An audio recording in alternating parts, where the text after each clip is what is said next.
थोड़ी धरती पाओ इस कविता के माध्यम से कवि इस पर्यावरण में पेड़ पौधों का महत्व स्पष्ट करते हैं। कवि कह रहे हैं, बहुत दिनों से सोच रहा था थोड़ी धरती पाओ, उस धरती में बाग बगीचा जो हो सके लगाओ। कवि अक्सर सोचते हैं कि यदि उनके पास एक छोटा सा जमीन का टुकड़ा होता तो वे उस जमीन पर बाग बगीचा लगाते, तरह तरह के फूलों के फलों के पौधे लगाते।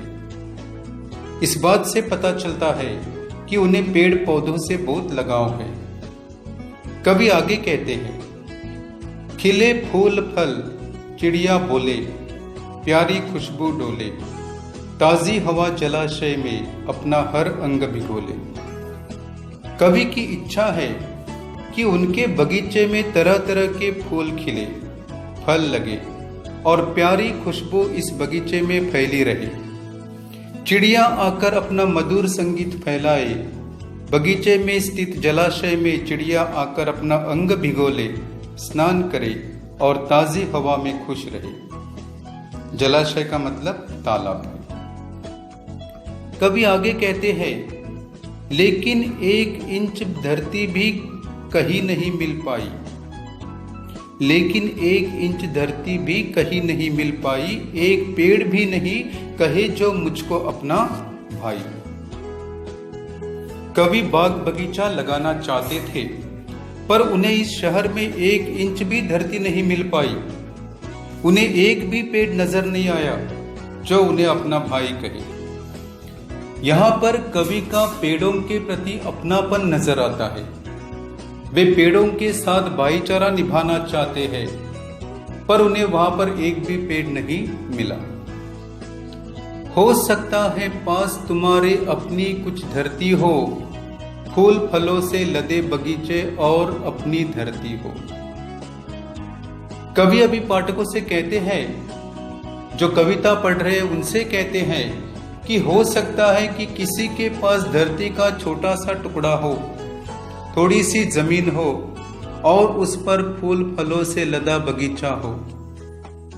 आगे, हो सकता है छोटी सी क्यारी हो, महक रही हो, छोटी सी खेती हो जो फसलों में दहक रही हो। कवि कहते हैं कि हो सकता है किसी के पास छोटी सी क्यारी हो।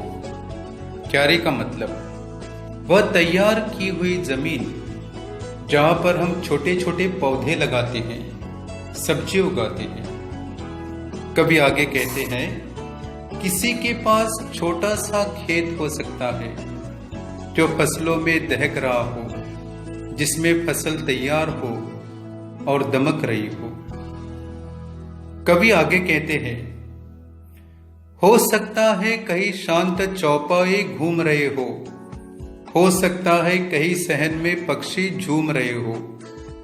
मतलब हो सकता है किसी की खेती में या बगीचे में कुछ जानवर शांति से विचरण कर रहे हो, या फिर किसी सहन में या बागान में पक्षी झूम रहे हो। सहन का मतलब है आंगन, बगीचा। आगे कवि विनती करते हैं कि वे कहते हैं कि यदि ऐसा बाग बगीचा, क्यारी या खेती हो तो उसे कभी मत खोना, पेड़ों को मत कटने देना, मत चिड़ियों को रुलाना। पेड़ों के कटने से सबसे ज्यादा दुख चिड़ियों को होता है, उनका आश्रय ही हम नष्ट कर देते हैं। कभी आगे कहते हैं कि एक एक पत्ती पर हम सबके सपने सोते हैं, शाखें कटने पर वे भोले शिशुओं सा रोते हैं। शिशु यानी छोटे बच्चे। कवि कहते हैं कि एक एक पत्ती पर हम सबके सपने सोते हैं, मतलब हमारा भविष्य, हमारे संकल्प परोक्ष रूप से पेड़ों पर ही निर्धारित है। शाखें कटने से हमारे सपने शिशुओं की तरह रोते हैं, मतलब हमारे सपने बिखर जाते हैं। पेड़ों के अस्तित्व पर ही हमारा अस्तित्व निर्भर है।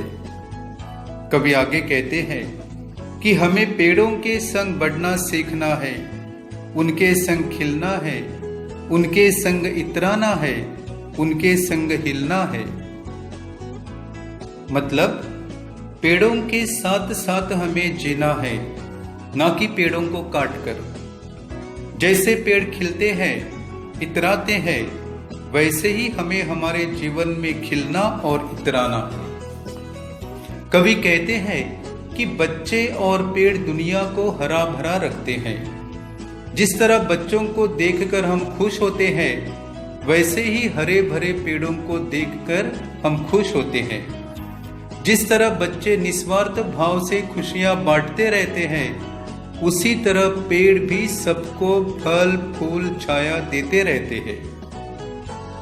इस बात को जो नहीं समझते, वे अपने दुष्कर्मों का फल चखते हैं। मतलब पेड़ों को काटने की सजा उन्हें मिलती है। पेड़ कटाई का बुरा असर हमारे स्वास्थ्य पर होता है। अंत में कवि कहते हैं कि आज सभ्यता वहशी बन पेड़ों को काट रही है, जहर फेफड़ों में भरकर हम सबको बांट रही है।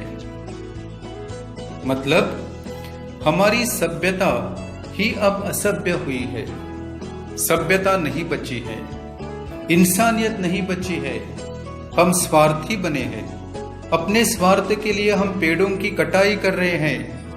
जंगलों को काटने से वातावरण प्रदूषित हो चुका है। यह दूषित हवा हमारे फेफड़ों को खराब कर रही है। वातावरण में फैला यह जहर हमारे फेफड़ों में भर रहा है। हमारी आयु घटती जा रही है। इस कविता से हमें सीख मिलती है कि पेड़ों की अंधाधुंध कटाई नहीं करनी चाहिए। पेड़ों के अस्तित्व पर ही हमारा अस्तित्व टिका हुआ है।